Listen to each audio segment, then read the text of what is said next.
What's up, y'all? It's Just Noise Boys. It's episode 3. We're here again, figuring our shit out. Think we're getting better at what we're doing. Maybe we aren't. Maybe we're done. Maybe we're still going. Who knows? Um, we have some pretty dope interviews lined up for the next few days. But we'll get to that shortly. No, I kind of wanted to watch or talk about shows that we've been watching and maybe some podcasts and stuff because I did watch a super interesting show this week that I wanted to kind of get in on. But is there been anything that you're watching at all or listening to? Anything? Well, I was watching this show called 12 Monkeys on Amazon Prime. It's like an older show well, I guess not older, but it ended in like 2018. But it's like a time travel show. It's pretty good. I don't know. It was okay. It was good enough that I watched the whole thing, obviously. But there's this other German show called Dark that just did such a good version of the whole time travel to save the world thing that was just so much better that by comparison 12 Monkeys was not as good. But I'm sure if I watched 12 Monkeys before I had seen Dark, I would probably like it a lot more. But I watched that. I've been watching that new like Waco docuseries on Netflix, which is about like what went down with the cult leader in Waco, Texas, which is kind of interesting. What else have I watched? I think that's pretty much it. And then the last thing I completed was also like the newest season of Ozark, which is fucking awesome, super good. Mm-hmm. I don't know if you guys have seen Ozark, but if you liked Breaking Bad, it's definitely similar to Breaking Bad. But it's different enough that it's still worth watching, in my opinion. The first season was good, but it was very similar to Breaking Bad, and I was kind of like, it's good, but I feel like I've already seen this, and Breaking Bad was like perfect in my opinion. But as the seasons went on, like season 2 and 3 are starting to deviate a lot more away from what Breaking Bad was, and it's definitely kind of come into its own. And yeah, I would definitely highly recommend checking it out. It's really good. That's the primary comparison I heard for Ozark. I only watched the first few episodes of the first season. I know Charlie's been watching the rest of it. But yeah, that's kind of like the only thing I heard is that it was a lot like Breaking Bad. Yeah. But the acting was better. I guess so. I don't know. I mean, I didn't have any complaints about the acting in Breaking Bad. I thought that was amazing too. So I don't know. Yeah, I don't know. It's weird. I've heard some mixed things about it for sure, but overall, I've heard that the story itself is great. Yeah, it's just kind of a similar concept, like this. Well, I don't want to spoil it. You'll see why there are a lot of parallels drawn between the two if you check it out. But the way that it eventually goes down is a lot different than the way that Breaking Bad took. But I would say they have like very similar starting points, but they deviate a lot as time goes on, if that makes sense. Right. My mom said that she was watching that Waco show as well, and that it's pretty fucking crazy. Yeah, well, it's just crazy because it's a true story. I mean, obviously, with any docuseries, it has some bias to it, I'm sure, but it must be mostly historically accurate, I would imagine. And yeah, it's just crazy to see things that happened in real life that I just didn't know about before. And I think this was back in like 1992 or something, so it was like the year I was born or so. Mm-hmm. That's cool. Yeah, I might check it out then. I've heard some good things about it. It's pretty interesting. What are you So been watching? in terms of me, so you said that you tried watching the Midnight Gospel and you said that you didn't like it. And as soon as you said that you didn't like it, I knew that I was probably gonna like it because because usually how it goes is you don't want to sit and like watch something that just like is super fucking insane or just like doesn't seem to make any sense. You're like, fuck it, this is stupid. Well, watch yeah, it. kind of. Yeah, simplify. That's one way to put it, I guess. Yeah, but it's a really fucking interesting show to me. It's from the creators of Adventure Time. It's very similar art direction, a little bit more clunky, a little bit more bulky, but yeah, it took me a while to realize that the show is actually built around Duncan Trussell's podcast that he has. Is that the show creator?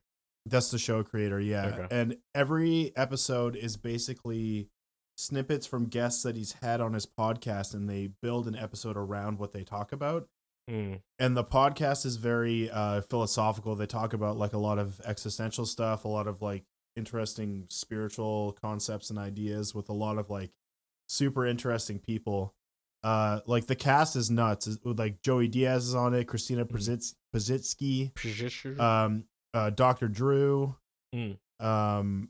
tons of awesome people. Maria Bamford, like super good voice actors, super good comedians.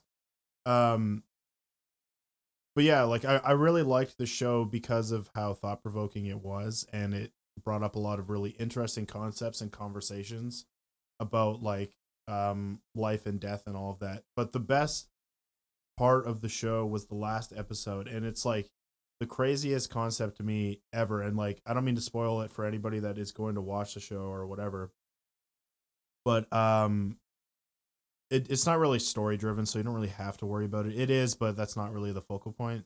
Mm-hmm. The last episode is a podcast that Duncan had with his mother in 2013, who had terminal stage 4 cancer. They had a whole conversation about it, and it was fucking so heavy. Like it was crazy. His mom is also like a very philosophical person. I feel like she's some kind of like guru or something, because they had a very level-headed conversation about dying. And it was it got to me like immediately. Like I cried for like a fucking hour after that. Oh shit. Like it was so heavy and emotional, but it was like I wasn't necessarily crying because I was sad per se. I was more emotional because like the way that she viewed her own death was like very, I don't mean to be corny, but it was beautiful in a way. Because she was just like, yeah, I mean, I don't really get why we have to, be super sad about this. We can celebrate death and like kind of go on from there and just like live, with my memory. And I'm happy, to go peacefully and all that kind of stuff. And it was just heavy, man. Just hearing like a son talk to his dying mother. It was just like, that sounds it was fucking crazy. nuts. And then I mean, I only watched the first episode, to be fair, and I didn't understand like what the premise of the show was, so it seemed like just a random conversation with random animations that didn't really make any sense to me, so that's why I wasn't interested. But I only gave it one episode, so I don't know, maybe I'll try again, because they're short episodes, aren't they? Like 5 minutes or something? Oh no, it's like 20. Oh, okay. 22 minutes or something. The last episode is basically the full podcast he had with his mom in 2013. So it's like a whole hour or something? Yeah, it's like 40 minutes or something. Oh, interesting. But the animation that went along with it was also super intriguing as compared to the other episodes that were just like, crazy random bullshit that is happening. There's the two episodes I would recommend watching is Annihilation of Joy and then the last one. The Annihilation of Joy one is like very interesting. It's super existential, and it's like the concept is built around this prisoner that's stuck in a prison, and he keeps trying to escape, but every time he gets killed or dies, he goes to like this like purgatory judgment thing where they like rip his soul out and they put it on a weigh scale and it goes down, and then he has to relive his existence over and over again. So like he doesn't die, he just like keeps coming back and back until he figures out how to escape this prison, which is kind of more like a metaphor for his well-being and his life, which is pretty crazy. But no, with the last episode, it's basically, so the character Clancy is transformed into his younger infant self, and his mom basically kind of just walks him through his life, and he grows up older, and he grows up very slowly, and she ages quickly, and then she dies, and then she comes back to life. She's reborn in this super weird scene that I won't you have to see it. It's super fucking weird. She's reborn, and then he is older and she's a child, and then she grows up through her life and he gets older and he dies. But it's like insane. You have to watch it. It's like definitely, both of those sound way more interesting than the episode that I watched, which was whatever the first one was. That first one's funny though. That's with he was Dr. like a Drew, president or whatever, and I was just like, what the fuck is happening? That one's pretty funny, but I definitely recommend checking out at least those 2 episodes. I'll give them a or try. just give the show a chance, because it's definitely good. It came out of nowhere. It hit me like a ton of bricks. I was like, whoa, like this is nuts. Well, it's definitely a relatable issue for sure. So 100% understandable. We got the next topic, which is another Johnny topic for sure, which we just heard about today. Is pretty funny. Yeah. So Joe Exotic doesn't want me to make any money. He doesn't want me to profit from his music. Not well, apparently not just me, but a lot of other people as well who It have must not have decided just to been cover. you. No, Yeah. it definitely wasn't. But basically what happened was I got an email from DistroKid this morning, which is the distributor that Bana and I both use for our music for Spotify and all platforms. Mm-hmm. And they sent me an email basically saying, it's out of our control, but the powers that be that, run Joe Exotic's label, which is him. He has his own label and distribution company, have decided that. Yeah. I mean, it's TuneCore, but yeah. Yeah, but like whatever. He's like, they don't want anybody making money off of their covers, basically. Yeah. So I found this really interesting because my previous job before I quit to do full-time YouTube was in copyright management. So I'm like very knowledgeable with this stuff. So I was very surprised to see this because I personally have never had any cover I've ever done taken down off of any platform that I can remember. And the reason is because I always fully record my covers, which Johnny did as well in this case. Like, he didn't sample the original song. So usually when you hear about people getting issues with takedowns, it's usually because they do something where they essentially sample the original sound recording, and sound recording just means the original song. But in this case, that's not what happened. So it must have been from the publishing side of things, because it's kind of confusing, but a very, very basic explanation of how this stuff works is essentially every song has two components. There's the sound recording, which is the actual audio file or physical master, whichever of the two. That's called the sound recording.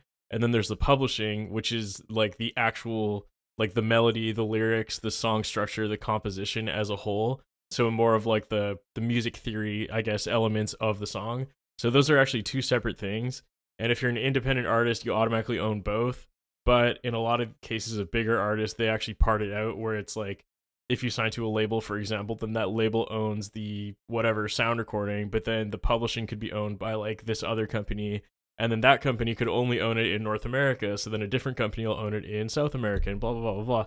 So it gets very confusing. And this is what I did before I was a full-time YouTuber, was I dealt with this shit all the time.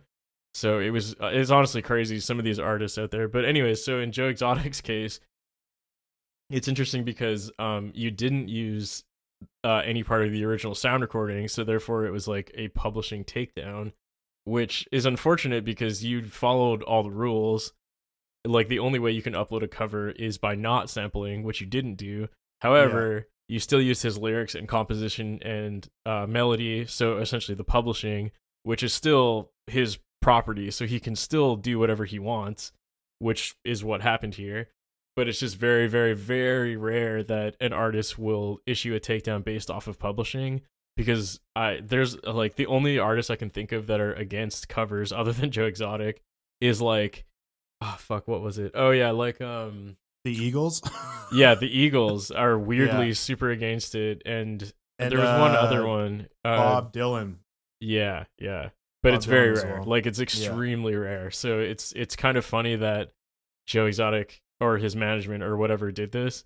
My theory though is, I don't know if I've told you this yet or not, but my theory is you actually uploaded your cover before the original song was on Spotify. So Joe Exotic actually only uploaded his songs to Spotify and, Apple and everywhere else after the Netflix documentary got popular. So Johnny actually uploaded his cover like before the official song existed. So I have a feeling that that's probably why he issued the takedown, is because maybe yours was ranking higher than the official song or something because it was older. That's like the only explanation I can think of like what rational reason there would be to do that. But then again, he's obviously not a very rational person at all, so he might have just been like, fuck covers. I don't know. But that's my theory. But that seems insane to me, though, because like they're still making a percentage of royalties off of other people's covers, right? Yeah. So like, what's no benefit at all. The only benefit no is that I don't know. The only benefit is that people don't accidentally hear your cover. That's it. It's just so his song gets more plays than yours. That's really it. That's the only probably benefit. naturally, it definitely organically would. will get more anyways. Mm-hmm. But it was so crazy. That's the only argument I've ever seen from artists who do want to issue takedowns is they want those views or like ad revenue for themselves, and they don't really understand that it's like, but the people that are listening to like a metal cover of your song are not gonna listen to your fucking song. Like that's the whole reason they're listening to the metal version of it, is because they want to hear that. It's not like subtracting from the potential amount of views or plays that you would get. And in addition to that, you're also still earning off of that anyways, like you said, because again, with a cover, you pay like a royalty fee. So the original artist still earns on it. So it's kind of like a win-win all around. But a lot of these like old school people just for some reason can't wrap their minds around that. I don't know why. Yeah. But that's again, it's very, very rare. Like most artists nowadays are like they get that it is better for everyone in the long run. But yeah, I don't know.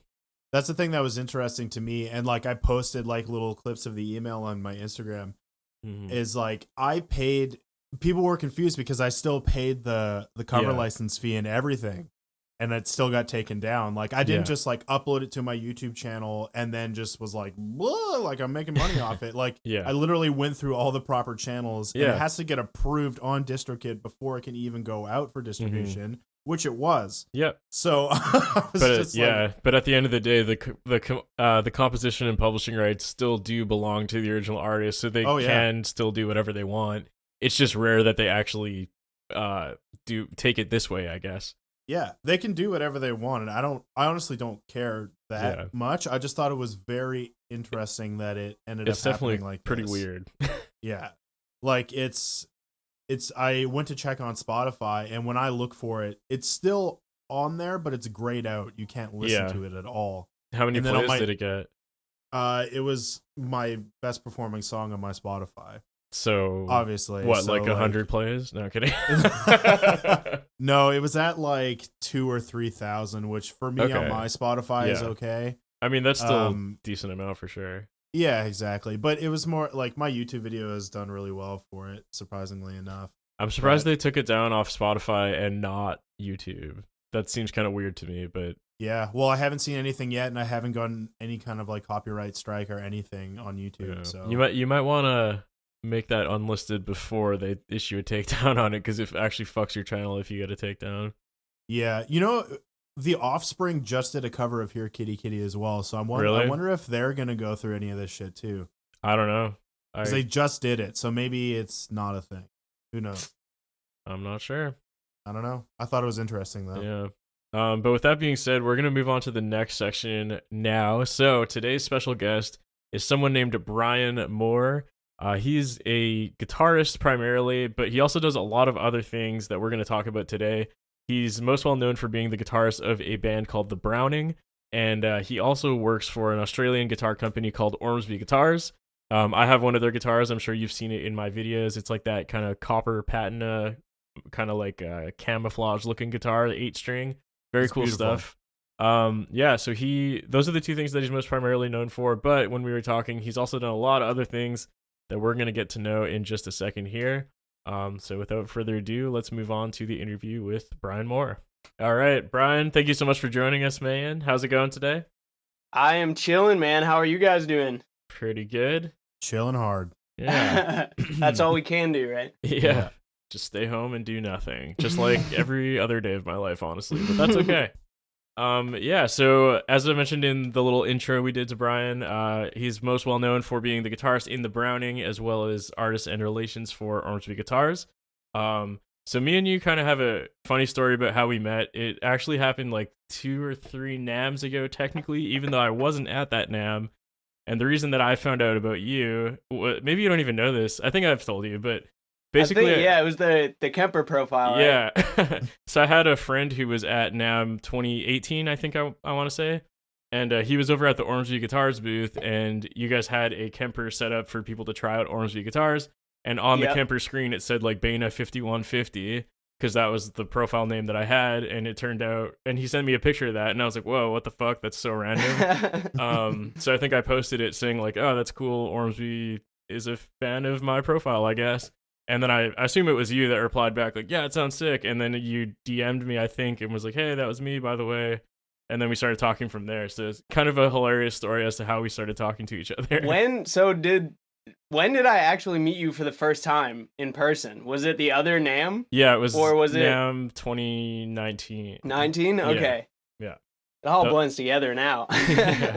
Yeah, so that's kind of a weird little story of how we started talking. So it wasn't through, through your band or even through Ormsby necessarily. YouTube it was more, or really, yeah. This super weird. But since then, Just obviously, through Kemper profiles. Yeah. But since then, obviously, myself and Ormsby Guitars started working together, and I've also seen the Browning play live last Halloween, which was super awesome. Yeah. When you guys were touring with Ginger, that was awesome. But yeah, I forgot that was on Halloween. Yeah, it was sweet. All the bands were probably because I dress up every show. Yeah. So everyone was just like, "Oh, he's doing something for Halloween," but they probably don't know that I do that literally every night. So. That was at the Rickshaw, hey? Yeah.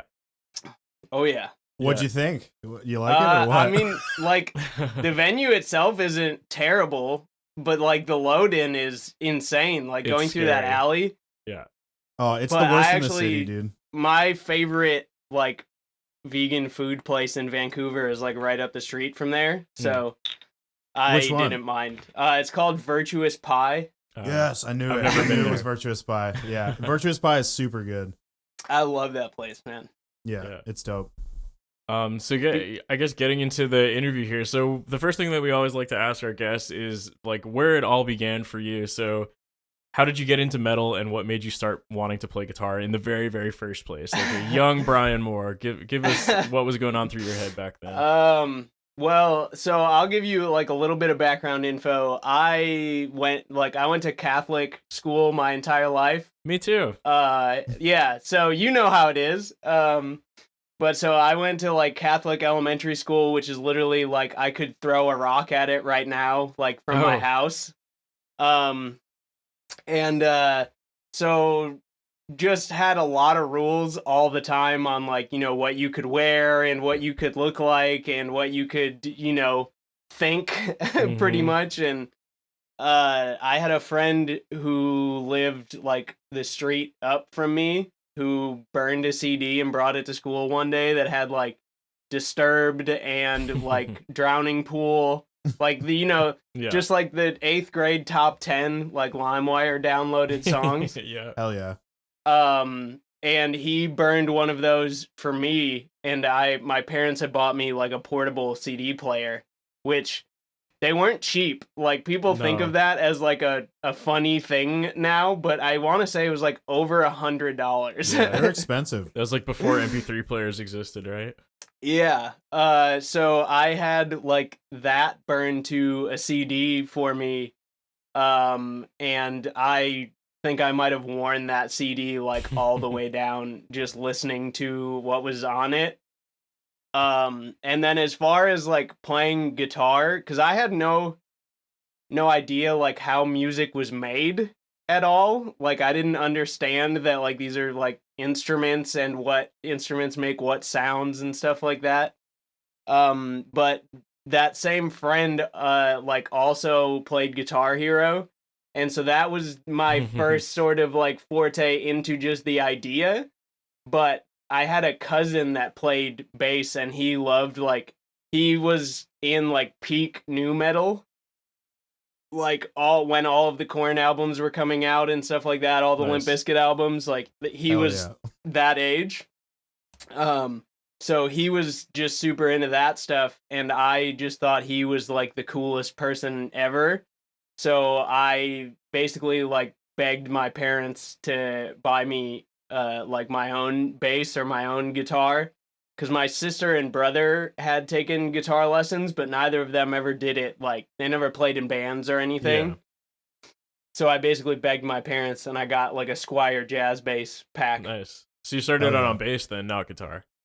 Yeah, interestingly enough, I don't know why I thought I like wanted to be a bass player, but probably because there was only 4 strings. So hey man, that's still the amount of strings that I use, to be honest. Yeah, so I get it. That's funny that. Oh, sorry. Go ahead, Johnny. Yeah, it's interesting that you said Guitar Hero was your gateway, because we interviewed Nick not long ago too, Nick Nocturnal, and he said literally the exact same thing. And it's the same thing for Andrew and I both. So Yeah. we all just grew up with guitar. Post we all wanted Malone, to shred. like that was how Post Malone got into playing guitar and stuff like that. And Dude, I was like hugely influential.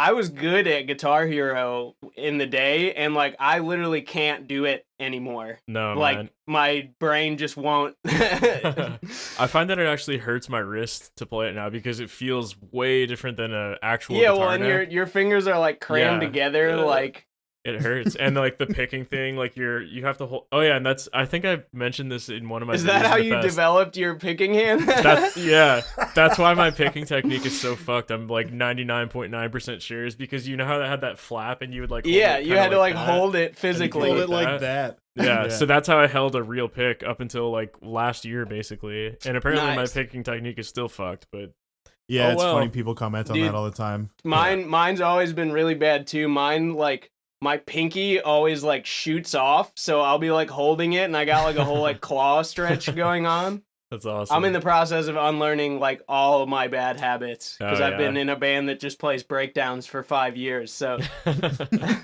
that's a tough thing to do. It's hard to like go back to square one and start again. I have, especially I don't know if like it's such an exercise of patience when you know like you're like if I just go back to the way it was, I can do this no problem. But when you're like struggling with things that you can easily do just because you're trying to do it differently, it's like, do it correctly. Yeah, drives me crazy. But every significant, like everyone who has a picking technique that like it sounds like them just through recording, they all have dumbass picking hands. That's like true. I mean, like Ola is a good example of one. Like everyone that has a sound like that has a stupid picking hand. Yeah. Well, like Marty Freeman too, like his picking hand is like fucking upside down and weird. But he's an incredible player. Yeah. Like it all just comes down to making it work. You know? Exactly. Yeah. What's comfortable for you and what works? People are gonna complain about it no matter what. So fuck it. If it works for you, right? It's just funny to me because you have like people like Jimi Hendrix who literally lit their guitar on fire and stuff like that, and then now like if it doesn't have the right pickup screws in it, like people will freak out about it, you know. Well, I'm sure you would know as everybody as well as anyone, like the custom guitar community is very picky and very insane, but it's a community in its own for sure. Yeah, definitely. And it's funny that you mentioned that you went to Catholic high school too, or Catholic school rather, because that's what I did as well, and I kind of had a similar experience where, you know, people don't know it's like a whole like it's weird, a thing. Dude. Yeah, it's like breaking out of a cult. It kind of like straight feels up. like it was, And I had a similar situation where not only did I go to a Catholic school, but I also had like a friend who went to the school, and he did this exact same thing where I would go over to his house and hang out, and he would play like System of a Down or whatever in the background, and I was like, "What the fuck is this? Like, this is insane." But that was just what he listened to. I don't know how he got into it, but I didn't even like it at first, but it was just because I was always hanging out with him and it was always in the background that eventually I was like, okay, like this is actually not bad. Oh yeah, that Slipknot band is a little scary looking, but their music's kind of cool. And then same thing for him is he also played guitar. So eventually I was like, oh shit, well, like, and he taught me a little bit, and then I asked my parents for a guitar and I got like my shitty little Squire knockoff, and here we are, right? Was it like a forbidden fruit kind of thing for you too, though? Where definitely. like, you know, it's bad, but you just really like, you want to listen to it? To this day, like my mom hates it. Like hates it. Does she hate your own music too? Like, does she listen to it at all? She goes to like, she'll come to our shows in Chicago. But like you would never catch her dead like listening to metal ever. Right. She still supports you though.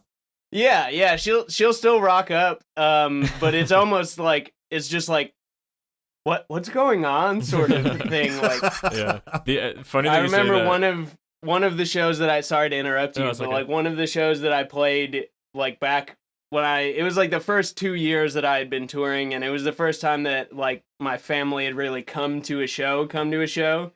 And they were all like, "Oh, like we're way below like the tattoo quota here." Like, it's like a whole different world for them. They're just like, "What is happening?" Yeah. It's always funny. But yeah, it's the same with my parents. They don't listen to metal at all. But my mom watches like every video I do. And the other day, actually, I forgot to tell you about this, Johnny. But I can't remember what she was asking. Oh yeah, she was asking me about Nick, and she was like, "Oh, is he like a genty boy too?" And that's what she said, and I was just like, "Whoa, what did you just say to me?" She knows. She knows now. Yeah, it's funny. I mean, you're her son. How could she not Yeah, know? obviously, but it was just I had never actually heard her say gent ever before, and I was like, "Whoa, it just was funny." My mom I used to say slamming a lot. Like we would just use it as a verb or like a meme, and so my mom would like take a picture of like her being at the show and say like slamming with the Browning and stuff like that. So that's awesome. That's one great, time I though, gave man. her, I had a Carnifex hat that just said death on the front of it, and she like took it and put it on her head, and like her head's half the size of mine, so it was just hugely oversized and said death right on her forehead. That's awesome.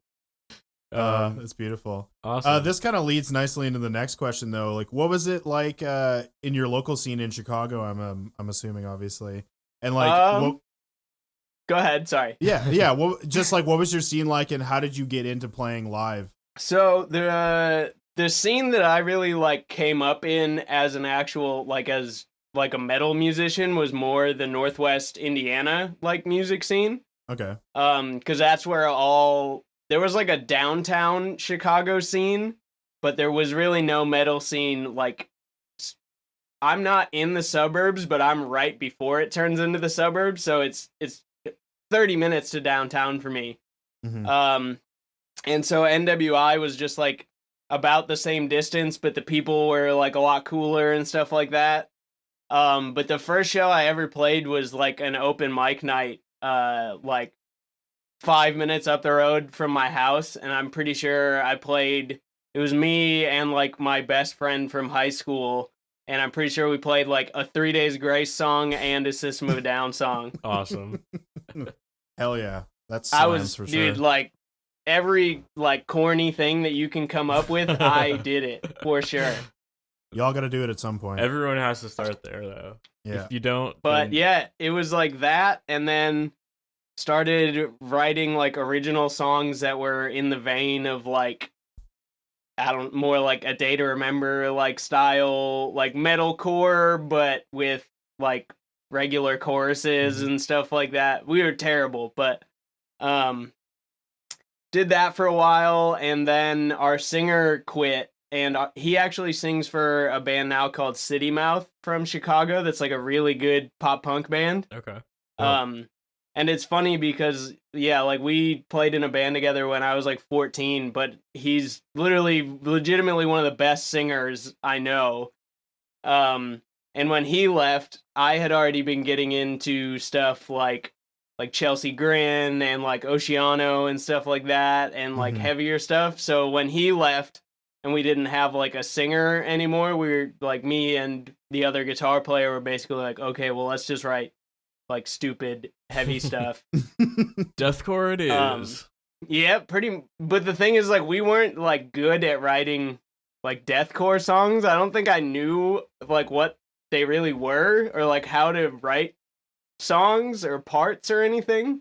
So I would come up with one thing and be like, okay, well, that's in the song, and then come up with another thing and be like, okay, well, that's in the song. Yeah. Mm-hmm. But we had like a really bad vocalist for a long time, and then we got this like pretty good vocalist, and we used to play like regional shows. We would do Wisconsin and like Indiana and stuff like that. I've like sold pre-sales for like Veil Maya and like shows like that would come through. And so I was in like my first band for a long time because we kept the same name even when we weren't A Day to Remember anymore, and now we were Waking the Cadaver or whatever. Right. But so I was in that band for a long time, and then I joined a band from Indiana called the Cambion, which is like they're kind of like almost on the like up and up now. They did a tour with Angel Maker. Yeah, I've definitely heard that name yeah. before. With it was the Oceano headliner. It was like Oceano, okay. Angel Maker, Prison, and the Cambion was the opening band. Nice. That was like a year ago or something like that. Yeah. And so I was in that band for like 4 or 5 years, and that was like we would drive dumb hours to like go play in the middle of nowhere, Indiana, and I would have work at like 7 in the morning the next day and get home at like 4. Yep. But yeah, I definitely did, like did the local grind for a long time. Yeah, it sounds like it. Yeah, I mean that all again is definitely relatable for Johnny and I. We've done a lot of similar stuff in Galactic Pegasus. And it was actually funny that you mentioned that, because I think the first time that I ever heard like your name, Andrew, was our bass player at the time. Like you were selling that blue Ibanez that you had, the like the 8-string, yeah, the like pick guarded one that you had made, and our bass player was like, "Oh, that's the guy from Galactic Pegasus's guitar," and that was the first time that I had ever like heard your name. That's funny. But even prior to that, when I was still in like my old band, we watched that Rise Records video. Classic, yeah. Like a lot. People love it, man. I still can't believe how old that video is, man. Like, fuck, it's like 8 years ago or something. Yeah, thinking that all of this is, 10 years ago, like stuff like that. So weird. It's very wild. Yeah. Very surreal. So I guess moving on from there, so from those local bands, did you then like basically directly go into the Browning, or was there another kind of bigger national touring band before the Browning? So I went from doing that. I did my first like tour ever in like it was 2014, and it was the Last 10 Seconds of Life headliner, and it was Last 10 Legion, if you remember Legion, which they were heavy as stink. So that was Last 10 Legion, this band from Ohio called Death of an Era, and then Demolisher.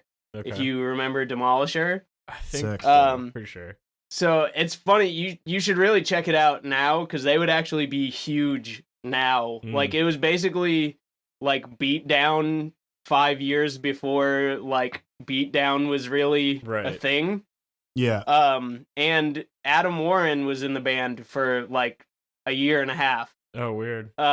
So I met Adam through doing that Demolisher tour. I let them use my van because they didn't have a van, and I was like, basically you can use it, but you have to let me come with you. And so I met Adam on that tour, and I just kind of told him at the end of it, I was like, if you guys ever need anything, like, holla at your boy, because that's what I was trying to do. And then I jumped from that to, like, I got a call early the next year, early 2015, to work for Oceano, because they needed a guy. And so that was my first, like, real tour ever, like, my first, like, industry tour ever, because the Last 10 one was a little, like, it's still pretty DIY, like, yeah. So what? But it was a ton of fun. What were you working on that tour? Were you doing like guitar work or merch or driving? Yeah, so I was selling merch and helping drive, and they like basically just anything that I could do, and I wasn't really like getting paid or anything. It was pretty much just like, you want to try this and we need someone, so come try it, sort of thing. Nice. Right. But so all like prior to that, I would say around like the end of 2012, the end of 2013, my best friend in high school like joined a band called Serpents from Chicago. And they did a tour with the Browning a long time ago. Like it might have been 2012, maybe 2011. And that was the first time that I had ever like heard of the band.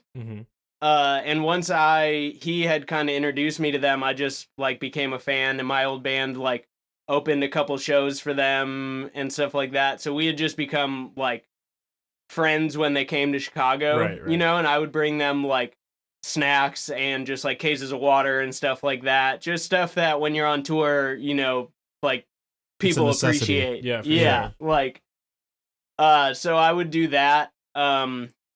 But then worked for Oceano, and when I told my job that I was leaving to work like for Oceano, it was supposed to be like 18 days of a tour. And then like the Browning hit me up and was like, "Do you want to work for us?" Like right after that, because they had saw like we had been friends already, and they had saw that I was working for Oceano, so they were like, "Okay, well if he's gonna work for big bands, then let's take him out." Right. So I told my job initially like, "Yeah, I'll be back in like 2.5 weeks, whatever." And then I was like, "Actually, I'm not." I left in March, and I was like, I'm not gonna be back until like May, because I literally went from doing my first real tour ever which was an Oceano headliner, to like a 1.5 month long tour with the Browning with Right. Alisana, Okay. and that was just selling merch and helping drive and stuff like that. And then I never went back to that job. Nice. It's just sort of like I just That's kept touring. Yeah. What was that job? What were you doing?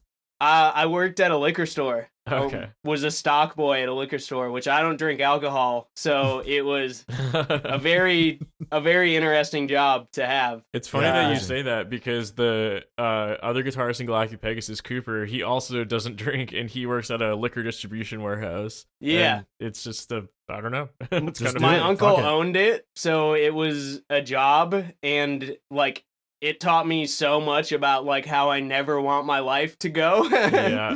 Very like, true. dude, we opened at 7 a.m, and it was profitable to open at 7 a.m. You know, Yeah. like that's a sad thing in of itself. So. Yeah, definitely. But yeah, I left that job and started touring, and I went from the guitar player from that band Demolisher then became the guitar player for Enterprise Earth, who we all know now as a completely different band. Yeah. So, which that's not like a slight or anything. I love those dudes. So, but so he hit me up because they needed a bass player, and it was basically like, hey, this is gonna be with Dan Watson, and like it's we're trying to make it like a real thing. And so I said yes to doing that, assuming that it would turn out like basically of every other opportunity that you hear, in the music industry, where someone's like, oh, yeah, it's a sure thing. Like, it's going in, we're doing it, it's good, and then you just never hear from them. But so it ended up working out, and we, like, booked a tour and everything. And yeah, so I did one tour and a music video playing bass for Enterprise Earth. Nice. Nice. Which a lot of people don't know. Yeah, I didn't know that. Was that before they signed to Stay Sick? No. I'm on the original Stay Sick contract. So, like, the Patient Zero album stuff, like, I'm in the liner notes and everything. Oh, crazy. I didn't know that. That's nuts. Was that the first album with Dan? I can't remember. Well, so they did the EP. They did the 23 EP, right. and that was, like, kind of the launch. And that was with We Are Triumphant. Right. Oh, shit. So... They did that and was sort of like, this is Dan's new band. And then they needed guys that could tour, and I was trying to tour. So, yeah, but I did one tour with them, and then I went straight from that tour to another tour working for the Browning. And in 2015, I spent 6.5 months straight on tour. Shit. That's crazy, man. Real grind. And I spent like 9.5 months of the year on tour in general. So like I wanted it, you know. Yeah. Was that primarily in North America, or did you go overseas as well? So I went to Europe at the end of it. December 2015 was my first tour playing for the Browning, and that was in Europe. Nice. So I had done, like US and Canada the entire year, and then went to Europe for the first time at the end of that year. So that was like that year, everything changed about like what my life would eventually become. Yeah, and that's definitely quite the big year for you. Like, literally, understatement. I started the year working, at a liquor store that I hated, and then ended the year, playing a festival in Germany in front of like 2,000 people. Yeah, that's insane. Like, it's crazy so how life changes.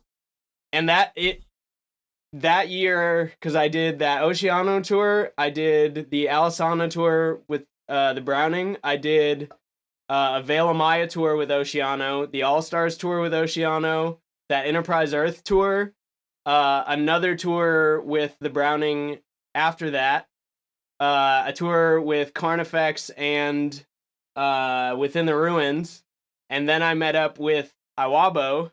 I did like 11 days with Iwabo, and then went home, got my hand tattooed, and then flew to Europe. So I did like Holy shit. 9 tours that year. That's insane. Crazy. So were you with Iwabo when Mike and Courtney were there?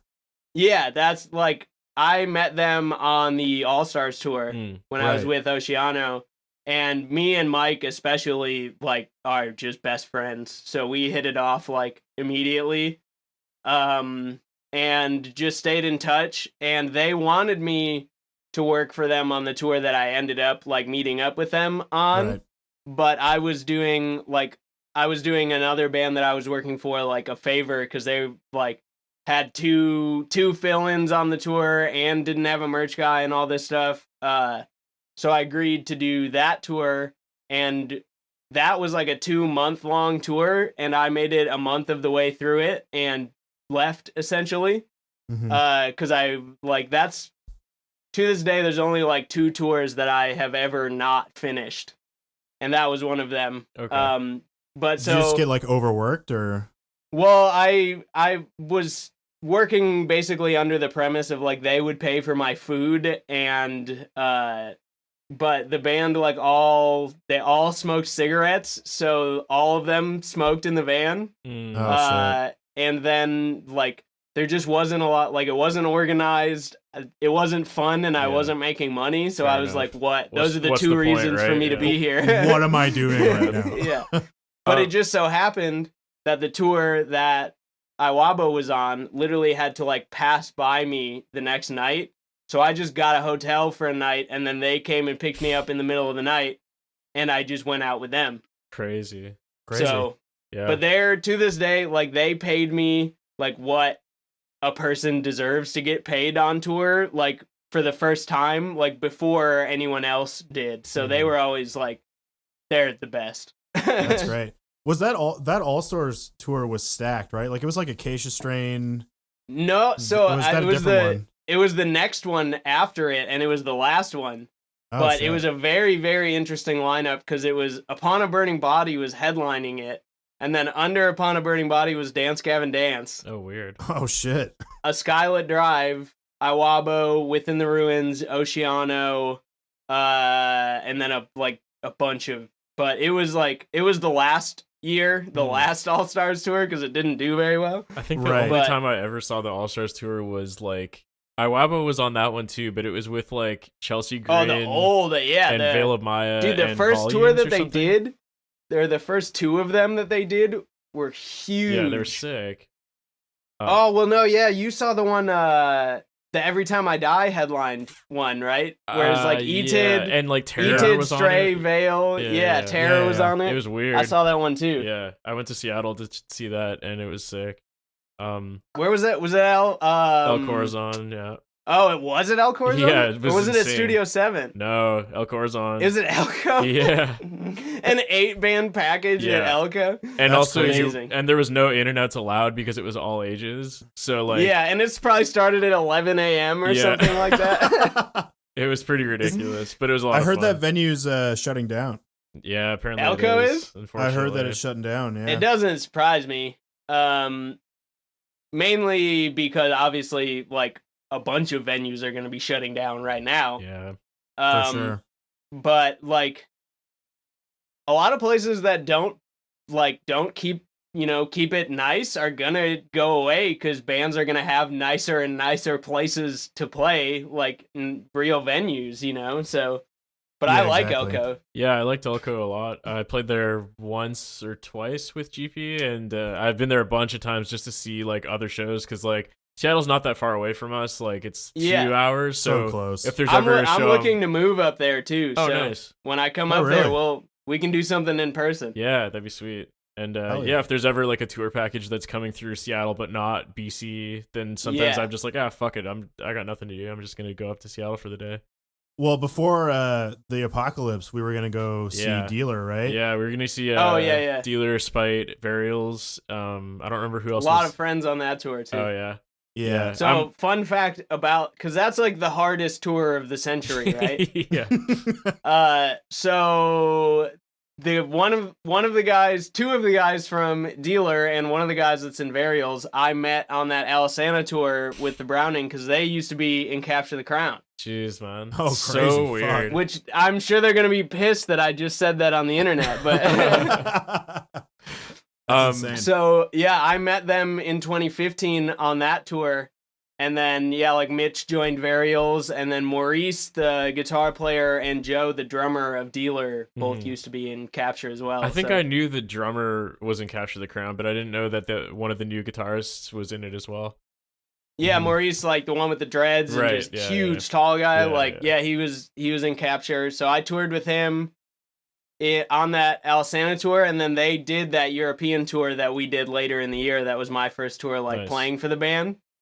So I've been all over the world with them. Fair enough. I wanted to mention, or actually ask this before we move on to the next section, but so you initially started by working for the Browning, like you said. So how did you transition from working for that band to becoming a member of that band?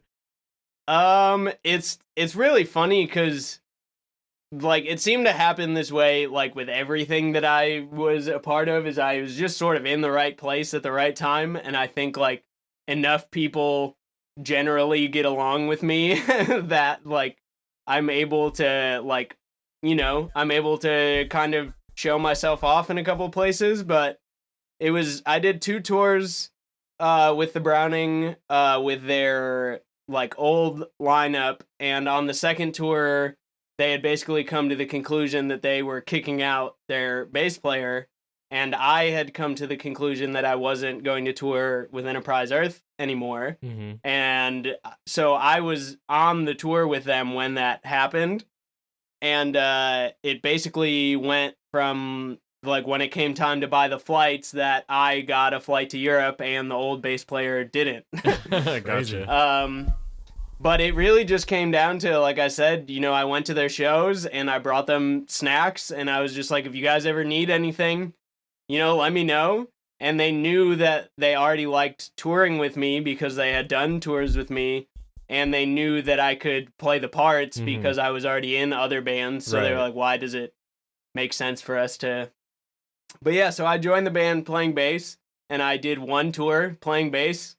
And then our guitar player had a kid and a bunch of other stuff, so he shouldn't have been in a band. Fair enough. And we were not that people, with kids can't be in bands, but it was something where we weren't making a lot of money at the time. Yeah, so he shouldn't have been on tour. Yeah.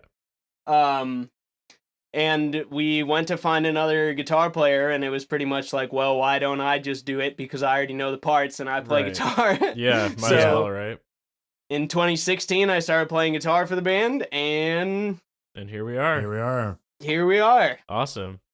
That's sweet. It's really interesting to hear that whole progression because, again, it's just, I don't know, it's kind of unique. I don't think I've heard a story like this before where you started out by working for this band, and this all happened in such a short time frame. This was all within it was a year. all over 12 months from the time of I'm waking up at my 9 to 5 and this is my life to now I'm driving down a mountain with 5 people sleeping in a van trying not to die.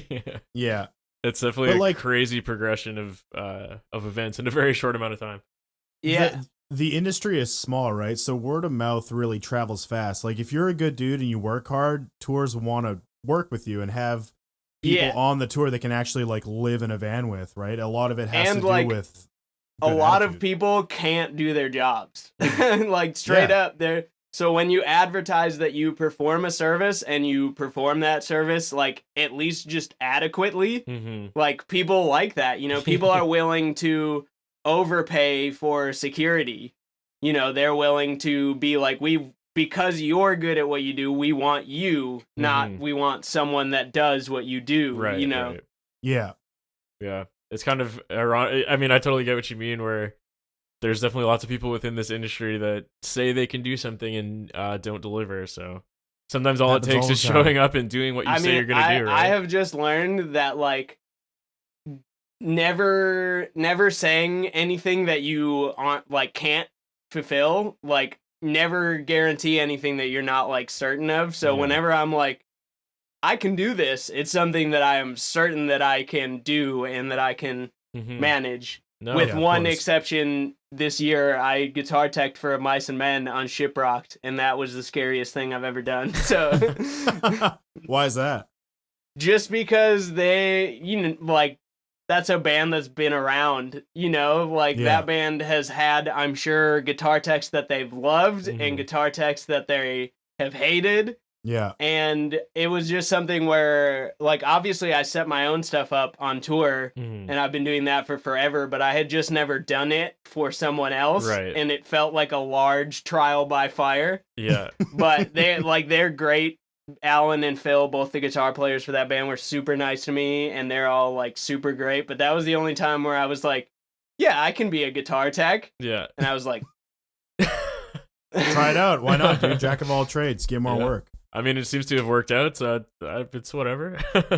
And I'm the only one. A lot of people don't play in a band and still work for bands. Right. Like, a lot of True. people don't live both sides of the merch table, but, like, I always did it because touring was what I wanted to do. It wasn't just, like, just playing that I wanted to do. Right. I wanted to be in the van and, like, just be part of that, like, be part of something. Yeah. And it just kept, I never had to get a real job back, you know what I mean? Yeah. Like, I never had to get a regular job back when I was home because I would do 3 tours a year with the Browning and then 4 tours a year working for other bands. So, like, I could still pay all my bills and just tour full time. So, Yeah. It's definitely Jack of awesome all trades, man. To not have to have like a 9 to 5 job anymore. That's for sure.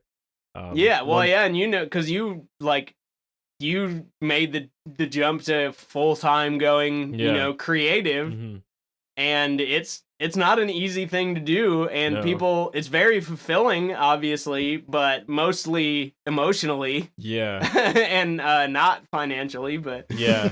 Well, and we mentioned this last time when we were talking with Nick as well, but that's another thing that we really like talking to people about on this podcast is because I think that there's a lot of kids out there who have this like, this disillusionment that they're like, oh, one of these days I'm just gonna go on this tour and my life is gonna change. But it's like that's not really the way it works. Like even in your case, like yes, you had that big year, but like within that year you did all this stuff, and as you said, Yeah. you did a lot of that stuff for basically for free or almost nothing. sometimes literally for like just tips. Exactly. On what I was but it was just I knew that the more people that knew my name and like knew what I was doing, even if 100 more people know your name and 100 more people aren't interested, you're still on their back catalog for like maybe when I need this down the line. Like Exactly. Yeah. And I think I don't know, that's always something I really like to emphasize on this podcast because like it seems like no matter who we talk to, there's always a story that involves that. Like for me, I've been doing YouTube for fucking forever. Like you said, you saw that Rise Records video like what, almost 10 years ago, and obviously I was making nothing from YouTube at that point in time. Literally actual nothing. But I was still doing it because I was like, hey, I don't know, maybe one of these days it'll work out, but until that point, like I'm just gonna keep going at it and hope for the best. And it's that's all, and that's still what I'm doing. Yeah. Like same. The grind never stops. Mhm. Yeah. For sure. And I've grown to definitely love it a lot more than I used to. Like when I was young, I was never a hard worker by any means. Like I was always like, what can I do to make this the easiest, like the shortest distance between 2 points sort of like guy. Mhm. But now I'm just like, I just want to work harder than anyone else will. Mhm. So, because that impression that you leave on people is insane. Yeah, definitely. Like what you can do with your reputation, and that doesn't just just stick to your like YouTube channel, your brand, just like personally, being a reliable person and being someone that like when you get an email to like get something done and you say like, yeah, I'm gonna get on that, like actually like getting on Just it, doing it. actually do it. Yeah, because I have found the biggest thing for me, and the thing that makes me like the most upset, is like standards for people like us, like people who work for themselves or small businesses and stuff like that. The standards are incredibly high. And so I like to take these people at bigger management companies or bigger guitar companies and stuff like that and hold them to that same standard because they do like they think that so many people buy their stuff or so many people listen to their band that they don't have to deal with that anymore. And so I just love proving that like the little guy can do it every time, you know? Oh yeah. Definitely. And whether that's me or Ormsby or whether that's any other brand or any other band in general, like it every time, even if it seems like your hard work is like directly not benefiting you, like all these other people are doing this stuff and they're getting huge or whatever, like it always is going to last for you in the end, like to do that work the right way and to do that work hard. Because all those people are going to be flashes in the pan. All those bands, all, you know. Yeah. Or even if they're not flashes in the pan, again, it's kind of going back to what I was saying. Like, you don't know how much those people have gone through to get where they are either. Like, from what you can see, like, it's like, oh, they exploded overnight. Wow, must be nice for them. But it's like, well, that's probably not what actually happened, right?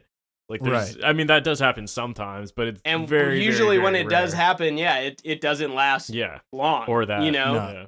Weeds out the week. We've kind of taken that approach with the band too, because like even in the 5 years that I've been in the band, we have seen so many next big things bands come and go. Yeah, for you know, sure. like, or even bands that are small but building momentum, and everyone's like, this is gonna be the next biggest thing possible. You know, it's gonna be huge, and then they don't. Yeah. But it's very easy to be bitter while it seems like they are, because you're like, man, we've been doing this, you know, for X years, but I have noticed, especially with the Browning, that we have built a very long and loyal fan base of people that don't really like listen to a ton of other like Browning fans are not really fans that you see at other shows. Right. Like if that makes sense. Yeah.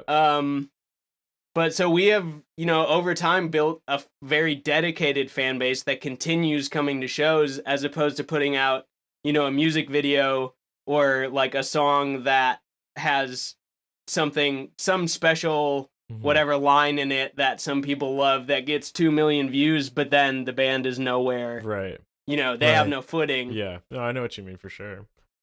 Yeah. And that's obviously super important as well as kind of, I don't know, it's so easy to get jaded and, you know, jealous about stuff like that. Because, I mean, from the YouTube especially, it's exactly the same, right? Like 100%. You see some YouTube's even harder because it seems even more random as to what takes off. And sometimes at least with is, music, but, at least with music, it's usually like, oh, I understand why thousands of people would like that, you know? Right. Yeah. But YouTube, sometimes it's just like, why is this, you know, why is this guy throwing a frisbee out of an airplane, like, have 4 billion views, and I spent 30 hours writing this song, and it has 100, so. Exactly. No, and but it all boils down to the same concept where, you know, it's very easy to see someone like who's new to YouTube, let's say, and you know they just have that special something that pops off and they go crazy in like a year, whereas like I've been doing this for 8 or 9 years and I'm like, fuck, like what am I missing, what am I doing wrong, blah blah blah. But then at the end of the day, I've also seen people that have done that where they just explode in popularity, and then either I don't know if they get tired of it and give up, or they run out of ideas, or what the case may be, but they have this like really big explosion, and then you just never hear from them again. There's just no consistency. It's easy to get jealous of those people, but at the same time, like you said, like having that consistency and that slow grind also is super beneficial and totally a valid way to do things. Yeah, well, because you have people, you know, like me, that I've been watching your videos for 10 years, literally, like watching your videos for 10 years. And like my name pops up on the end of like your channel at every video, you know, like exactly. And it's about that, like, you know, I respect it, because I think we sort of had this conversation even at the rickshaw, you know, like we were both just like, dudes that showed up to this thing that seems like everyone else had an invitation, you know? Yeah, right. I see what you That's mean. that's always how I felt. Like I was showing up to a party that my friend told me it was okay to come, but they didn't clear it with anyone to like show up beforehand. And so everyone is kind of like, who is this guy? Like, but You just wormed your I way just in there. I appreciate small bands and brands and channels and stuff like that. Like I don't own a guitar from a major company. Like Right. I have 5 Ormsbys, I have a Balaguer, and I have a Soli. Like Yeah. I don't own a guitar from a company that you can get in Guitar Center or anything like Yeah. that, just because Right. I appreciate for me, like the amount of work that has to go into it to make sure that these products are good, Mm-hmm. because like Fender can get away Yeah. with putting out crappy guitars. Yeah. And people But if still we put buy out a them. round of crappy guitars, Yeah. we're done. Yeah. Like straight Get up, torn you apart. know, like one good YouTube video about how poor our QC is, and that can be our entire company. Yeah. You know, It's so crazy, man. It's happened a we lot. take that seriously. For Oh sure. yeah, we know. Yeah. We can all think of a few brands, I'm sure. Yeah. That's a Um, good blend into the next question, though. Mhm. Like, how did your relationship start with Ormsby? Well, I was with another guitar company that I was not satisfied with. Right. But I'll give them like props because they hooked me up when nobody else would. But the quality was just not there. And I had like, I don't know who the first person I ever saw like playing in Ormsby was, but just the way that they looked, I was like, wow, like these Mhm. guitars are crazy, you know? Yeah. So I just applied on their website because I tried to hit up our manager, and I actually am very grateful for this advice in hindsight, but I was like a little upset about it at the time because I was a nobody, you know. I was this brand new guitar player in a band that people kind of cared about, like sort of deal. Like I had no name value or anything. Mhm. And so I hit up our manager and was like, can you like get me in touch with some companies? Because I need, you know, like I had sold basically my guitar rig to buy a bass rig, and then now was playing guitar in the Right, band right. again. So I was like, can you hook me up with some companies, you know? Like, do we have like a press kit and stuff like that? And he was basically like, you should do it on your own. So I was like mad about that at the time because I was like, this is just him saying that he doesn't want to help me. Like, but then it really paid off because it allowed me to make very personal relationships with the companies that I could get in touch with, Mhm. like that did value my time. And so I just filled out the Ormsby artist like application thing on their website, and I got an email like the next day, which was the sickest thing because that Mhm. never happens, Never. you know? Like, especially one thing that makes me super upset is like for some reason the music industry doesn't work on the weekends, even though like tours are still going on Right. the weekends. Like I still need to be able to email my manager and stuff like that. But like, you know, despite this thing where they're like, yeah, I want to work in like this cool casual thing where I get to have hand tattoos and like drink all the time, but also I want office hours where Yeah. no one can email me on the weekends. Right. But so I got an email back the next day and was basically just like, yeah, you know, like we're keen.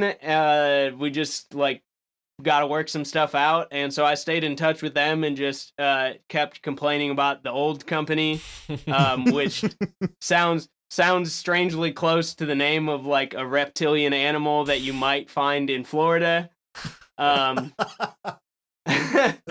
But so I got a guitar from them for like a European tour. It was the first multi-scale that I'd ever played. And we had a show where we had to walk on from like outside, Mhm. and it was a little chilly out. And so like my band's in drop B now, and I tuned and walked outside and like did the blackout and everything. And we walk on and I click the tuner and my guitar was like all the way up to C. Oh, Like shit. because I had been outside in the Right, cold for right. literally 15 seconds and then spent the entire set like up and down trying to like find it in the middle. Right. And basically after that night I was like, I can't play these anymore. Like because I have to be in tune because other than the guitar, it's all samples, and the samples are never out of tune. Yeah. You know, Yeah. the B is not going to be a little wobbly on the dubstep track, Right. so like, or maybe it will be, but like, so I had to be very in tune, and then like I was talking to the old Ormsby AR guy Matt about that, and just basically complaining that whole tour. And we worked out something where like I bought a guitar at a discount. I bought like I have it right here. I bought this orange one, was the first one that I ever had. And I took that out on tour with me, and it was just like the best thing. Like it looks insane. People ask about it all the time. Mm-hmm. Like the bass scale is 27.5 inches long on a 6-string, so like I wasn't going out of tune. Yeah. And like midway through that tour, they basically told me like, hey, there's another guitar that we loaned to this guy and it's just sitting around, so we'd prefer it get used. So, you know, like if you want, we'll send it to you. So they like sent me another one, and I just was very like, I was excited, you know, because like it was a company that I could tell people to go spend $1,200 on a guitar and like feel that was okay, right? You know, you didn't feel like you were like advertising something you wouldn't personally use, essentially. Yeah, because with the other company, I wouldn't tell people to go spend $1,000 on one of those guitars. Like I would never tell you to go do that. To whereas with Ormsby, I would tell you that you're getting a really good deal on a guitar for that money, you know, 100%. And just the fact that the price point was so much the same, but the quality level was so different. Mm-hmm. And so I wanted to be, you know, an ambassador for the brand, and I wanted to like carry it. And there weren't a lot of people that weren't super good at guitar playing them. Right. And that's where I truly felt like I had a unique market for them, is that there weren't dudes in just like metalcore bands playing them. You know, it was all like death metal dudes and shredders and stuff like that. And so I was like, I'm going to take these and play breakdowns on them and show them to, you know, 1,000 more people a night.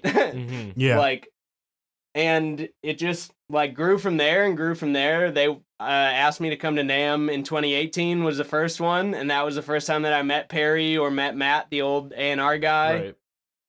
And I truly just like, still to this day, like I love the guitars. They're the best guitars that I've ever played. And that's why I tell people that, you know. Like, it's not something where this company's handing out free stuff and I'm just like, give that to me, you know? And in between the old A&R guy and me, there was a guy who was very bad at his job, who was getting paid like a full like marketing salary to do it, who was kind of dropping the ball. And he came to NAMM 2019 and pretty much dropped the ball there. And the whole time that I was there, I was basically just like, I could do this. Like, even just with the connections that I have through music and like talking about guitars, like, I was like, I can do what he does and I care about the product. So like, it's going to come across 10 times more genuine, you know? Yeah. And they were looking to get rid of him anyway. So Perry basically called me and was like, you know, like we don't want a professional marketing guy to do this. We want someone, you know, we want a guitar player and someone who likes the brand and likes, you know, likes this sort of thing to do it. And so like, I didn't ask to do it or anything. Like I wasn't like, hey. Yeah. And Perry asked me to do it, and it's been just like one of like my favorite things that I've done so far. So awesome. Like, you know, a lot of people talk about like what their like high school like selves would think of them now, and I'm like, I play in a metal band and work for a guitar company. So like, you know, 14-year-old me has to be like pretty stoked. Yeah, that's fucking super dope. Yeah, sweet. And yeah, that's another situation, kind of like you know, how you ended up becoming in your band, where like you said, you were just there, you were putting in the work, and just eventually in the right place at the right time. And this, I've never run social media for anything other than my band. I've never run social media for a brand before. Right. I've never artist related before in my life, Yeah. But like obviously, these people aren't just like are artists, like they're my contemporaries. They do the same thing that I do. And I don't know another company that has like a rep like that. And I think it offers me a very unique perspective to be able to relate to people, because I like to look at it from the artist standpoint and not necessarily from like business or like, well, that's this many $100 that we're missing out on or blah, blah, Right. blah. Like, Right. I like to think about the risks that we can take with potential artists, and like some of those straight up aren't going to be worth it in the end. But you just hope that the ones that you do take out that pay off outweigh the ones that don't. Yeah, that makes sense. Basically. That's awesome. But yeah, it's so- very like it's not lost on me. I'm sorry, I don't mean to keep it's okay. interrupting you. No, go It's ahead. not lost on me. Like I'm stoked all the time about it. Like I used to complain a lot about like the music industry and the frustrating parts of it and being in a band. But now I'm just like, man, like how few people like get to do even what I've done, like let alone do something like being a career musician for your entire life. Like but I've been very, very, very lucky in what I've been able to do. So Yeah. It's all about your outlook, right? Definitely. yeah. And you've been working officially for them since essentially like last NAMM, I guess, or about then. Well, so I took over the Instagram in May of last year, so Okay. like almost a So almost year a now. ago. Nice. Well, congrats Which on your is upcoming crazy. anniversary Yeah, too. congrats. That's awesome. That's great. Yeah. But yeah, I'm just, and it's something that it doesn't feel like a job, obviously. I post on Instagram for a living, like obviously there's things that are harder than that about the job, but like even given our current situation, like other than the fact that I'm not touring, my Yeah. life hasn't changed very Right. much Yeah. because I Right. do my job remotely from my phone anyway. Yeah. And that's Right. it's nice too for your life situation, like you well, other than right now, normally you're on the road touring, and with the job Yeah. like this, you can still do that. It doesn't matter where you Yeah. are, as long as you have like a phone or a laptop, you're good to go. Even like when we went to China, I just scheduled a post for every day we were there Yeah. from the Facebook, and if I wanted to, I could go schedule a 365 posts and not touch the Facebook for an entire year. True, You true. know? Yeah. So I definitely like, and I just love the opportunity to like expose the brand to people, and I love like we have a very good flock of like young artists that not a lot of people know about, and I Right. truly believe that they will be like the next huge guitar players like in the next 10 years. Mhm.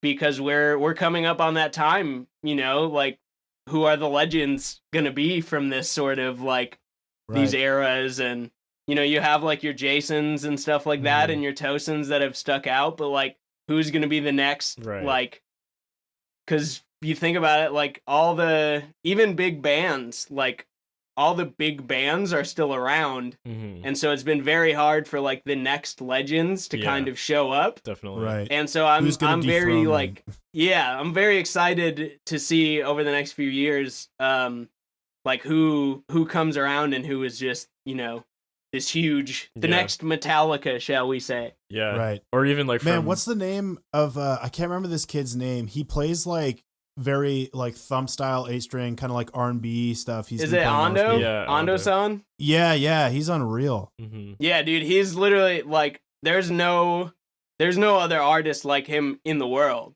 Yeah. As far as I'm concerned. Like obviously other people do what he does and there's people that do it differently, but like what he does with a guitar is insane. And Yeah. especially for him, like to be playing metal guitars, Mhm. like with fishhook headstocks and stuff like that, like Yeah. kitchen knife headstocks. Yeah. And he's up there just making the most beautiful music. Like I was definitely but- super surprised the first time I heard him, because I saw either you or Ormsby, whichever page it was on, I saw, yeah. you reshared it.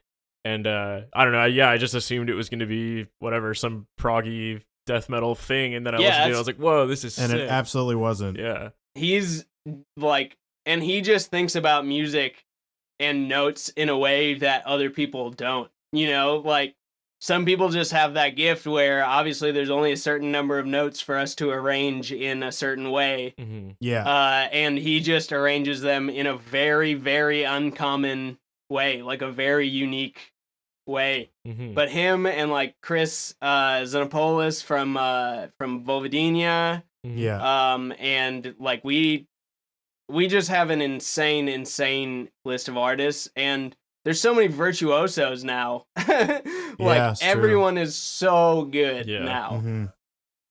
Or they just play I always breakdowns think like about- us. Yeah, I think about when, you know, like the kid in the bowling alley show that could do like the sweep part during the band's Recreant cover. Like that was the guy where I was like, oh shit. Yeah. And now, you know, people are basically playing guitar telepathically. Like, Yeah. There was like, I mean, this is kind of off topic, I guess, but there was like this younger girl. She's like 12 or something.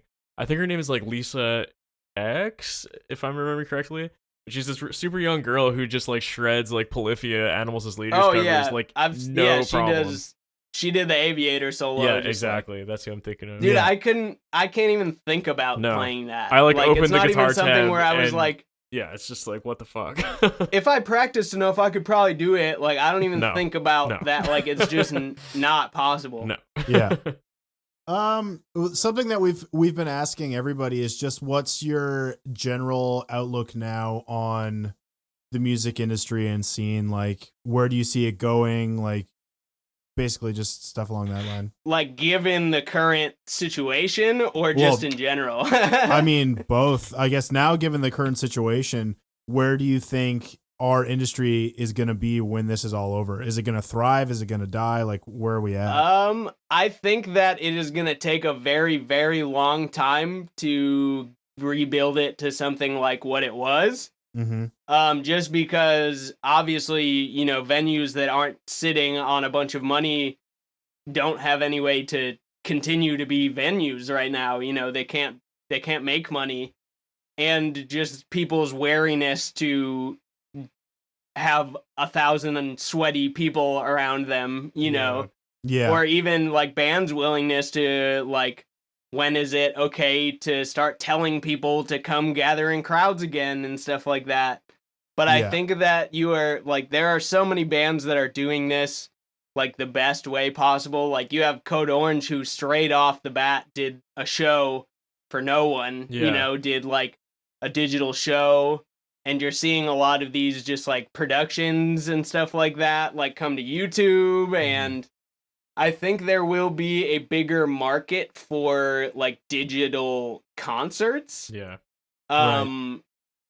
But right now, I think out of all of this is anyone whose like heart isn't in this business is gonna get forced out right now, because 100%. it's no longer a get rich quick scheme, or it's no longer, you know, you don't have the fame or the power or whatever you were looking for, like, and without those things, all of the people that were in it for the wrong reasons aren't going to be able to sustain it, and the people that are here because they like music and they love playing guitar and stuff like that are doing it anyway, you know? Right. Yeah. And you can kind of see what bands are like gearing to be like, okay, we're gonna, you know, make the best out of this, and like we're gonna come back and like figure it out. And then there's some bands that just seem like, I don't know, like they're just using this to like sell as much stuff as they can, and which you know, the grind is the grind, like you got to pay your bills and stuff, but like it just seems like some people are very quick to be like, well, let's suck our fans dry right now so we still survive, and then when they don't want to come to shows later, we can complain about that, you know. Yeah.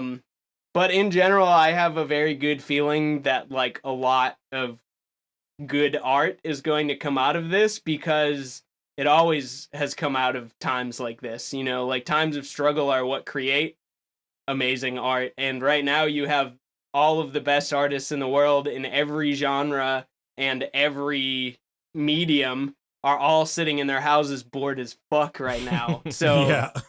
there's bound to be, I'm just saying 2021 is going to have some heaters as far as albums go. Yeah, Oh, albums are gonna drop like fucking crazy, man. definitely. Yeah. That's Because I'm like totally excited. everyone's for that. writing an album Yeah. right now. Like, Exactly.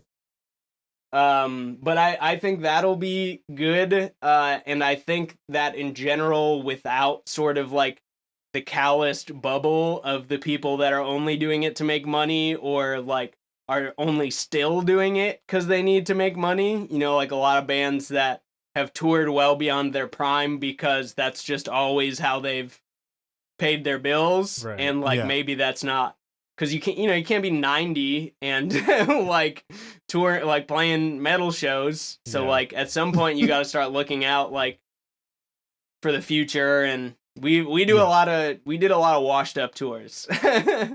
Right. But like that's just what we don't want to be, you know. So we're just trying to put out the best music that we can. And me personally, I'm trying to attach myself to all of like the things that are passion projects, and if those do pay the bills, that's wonderful, but not setting out for that to be like the, you know, like I gotta make this album so Right, I yeah. can afford to, you know, buy Monster. Like Yeah. and just I think that there will be a lot of struggle, and there'll be a lot of bands that aren't able to still be active bands after this, and there'll be a few select bands that will be bigger than they've ever been after this. Trivium, I think, is one of those, because they still, you know, decided to put out their album and Yeah. have been promoting it like literally absolutely nothing has changed. Mhm. You know, Yeah. like they weren't like, hey, we know like times are scary, so like please buy our album. They were Yeah. just like, buy the Trivium album, you know, like Yeah. Here it is. Let's go. And Matt Heavey So- himself is just like, yeah. I mean, he's a astronomical machine, right now. Yeah. dude. He's I don't know how he has the energy, Yeah. but He's a don't know. prime example of somebody that has gone along with the times, though. Yeah. yeah, know, exactly, because they were, you know, they've been around since what, 2004 Oh, or a something. long time. Yeah. Fucking years, Yeah. man. Yeah, and they have stayed. They've put out albums the whole time. They've been touring the whole time. Yeah. You know, and like you said, he took to Twitch right away, took to YouTube right away. Mhm. He's taken to modern guitar companies and what it means to advertise those. Yeah. And like, you know, he was the first real guy in a band to start interacting with Jared Dines and Mhm. interacting with, you know, like YouTubers, and before they were considered, you know, like real contributions to Yeah. the music scene. Yeah. Like, but yeah, he's all of those. Like, you have to evolve, or it's never gonna, like, it's gonna die. Mhm. Yeah. I think even Jamie Josta from Hatebreed said, like, you have to renew your fan base, like, I think he said every 6 years. Like, you have to completely renew your, like, start from the bottom and go renew your fan base, because the people, you know, the people that came to your shows when they were 15 don't want to come to your shows Right. now that they're 30. Right. Yeah. So you have to either find a way to entertain those 30-year-olds, or you start selling to the 15-year-olds. Yeah. that Yeah. You makes know, sense. you go like Hatebreed going out with Parkway Drive and stuff like that. Like, you find a way to make your music, put it in front of different audiences so you can get those different fans. Like, Adapt and improve. Yeah, definitely. yeah, you don't want to play to your fans all the time, Yeah. because Well, then and people those just are the get only tired people of it that'll eventually, yeah, right? Like, it can't. and those are last the only forever. people that'll show up. Yeah. We talked about this last time too, but again, it's just really interesting to see a lot of people who are like, whether they're bands or like people that were on TV shows or movies or whatever, like, you know, let's call it like more mainstream entertainers are now kind of being forced to do like the whole YouTube or Twitch they're or all whatever. like, now I'm self-employed too. Yeah, like, exactly. after looking down on it I know, for so and long. it's kind of ironic in a way, because I think a lot of these people I've definitely seen like talk shit about content creators, and now they're like doing Yeah. the same shit. You want and to it's know? like, This will yeah. be my tea for the podcast, and this, you know, it's not gonna get you guys in trouble or anything. But those Fender Play ads that just rip on internet YouTube guitar lessons Right. are the most tone deaf, Yeah. like tasteless thing where they're like, I've been searching for hours to try and find this blah blah blah. Like, and I'm like, man, like people like Ben Eller are so much better at Yeah, teaching definitely. guitar on the internet than, that service could ever be. Yeah. So like I 100%. see those ads and I just take so much offense to them, even though I don't teach guitar on Yeah. the internet. No, but I totally get what you mean. And yeah, it's just interesting too. Like even going more mainstream again, like people who are in TV shows or movies are now trying to make their own YouTube videos, and some of them are fucking god awful. Don't get me wrong, but it's still interesting to see because some of them don't understand the vibe at all. No, they or treat they it like hire it's still a some movie. terrible So they're editor like, that it's just weird. It's like it still seems you're playing a character, whereas the point of this is to be like it's very tone deaf. Yeah, exactly. 100%. That's been my biggest, like, you'll love this from a video editing perspective, but like, how stoked are all the professional video editors that like now every commercial is using Zoom footage and like iPhone footage and stuff like that to try and be relatable? Yeah. Oh, like they don't have to color code anything or like. They're like, yeah, we just want it to look real, and you're like, we just want it to look like shit. Yeah. And they're like, I'm getting paid $1 million. That's funny. I hadn't thought of that. But like before. my guitar playthrough video that's gonna get 400 views needs to be like 8K, like I swear to God, if I see a pixel, I'm gonna come to your house and sue you. Like your guitar isn't plugged in. This is fake. Yeah. What the fuck? Yeah. That's too funny. But yeah, it's I'm curious to see as well if it's gonna kind of like get a lot more people to be on board with like, oh yeah, doing YouTube or Twitch or whatever is actually a real job, and it's actually fucking hard, and lots of people just never really realized that before. Yeah. Well, and that's a lot of people think touring is just this, or that like, too. oh yeah, you're always like, yeah. And I'm like, dude, it's literally like, imagine you go to work, right? Like you have a normal job and you work in an office with 5 other people. And you hang out with them all day at work and, you guys shoot the shit and whatever. And then you all go home and you live in the same studio apartment. Yeah. With no bathroom in it. Yeah. Yeah. And, you all, like, people don't realize that it's, like, not just shows and, like, you gotta get along with people and you gotta be able to live on nothing and, like... And playing the show is what, like half an hour of the whole day? Like, you think and they weren't just doing it's nothing really the rest of the time? stressful. Yeah, exactly. I don't know. And like, it's not what it's like, you're not getting paid for the half hour of music that you're playing. You're getting paid for the entire life that it's taken you to prepare to master that skill that got you there. Or if you're like me, avoid mastering it and just still play breakdowns. Same though. I feel that.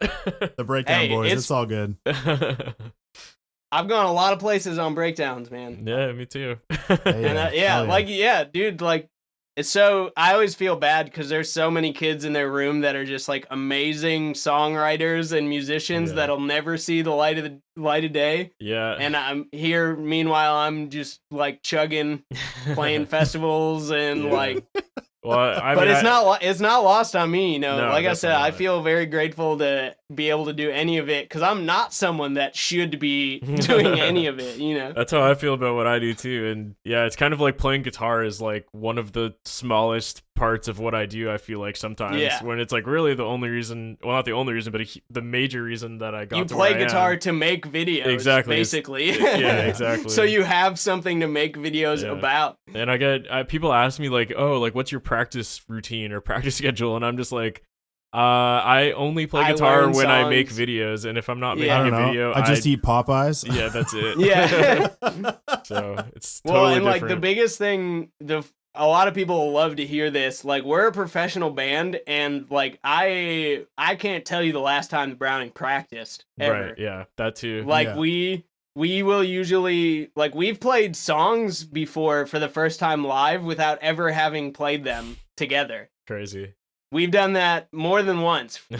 We did that with our song Geist. We played it for the first time on the first night of the Attila Eskimo Callboy tour, and we all just listened to it on our own, and then like just played went it at it. live. It's interesting. Like Johnny and I know a lot of like local bands in our area where they meet up and practice like every week, 3 times for 3 That's hours. when I was in a local band. We were like practice every week, and like we're gonna be the tightest band in the world. I never understood that because like with what we did again is like we practice like if we have a show booked, we practice for that show like twice, 3 times, and that's it, and we're good. And I don't know, it's weird. I think people just like to have this idea of being like a full-time I guess band. So. Like this takes like a lot of our attention and time but there's nothing like but at a certain point it's just kind of a waste it doesn't of time. achieve Like a it doesn't lot, really help at all, you know? Dude, when I was playing in country bands, it was like if you get hired for a gig, you're learning your stuff and you come to the show and you play it. Show up, exactly. You show up and you play it. And if you don't play it right, you don't get the job again. Yeah. You get fired. Like that's just how it is. But that makes way more sense to me personally because like I don't know, nobody has a reason not to practice on their own. Like why should you only practice when why should you show up to practice without having practice? It doesn't make any sense, right?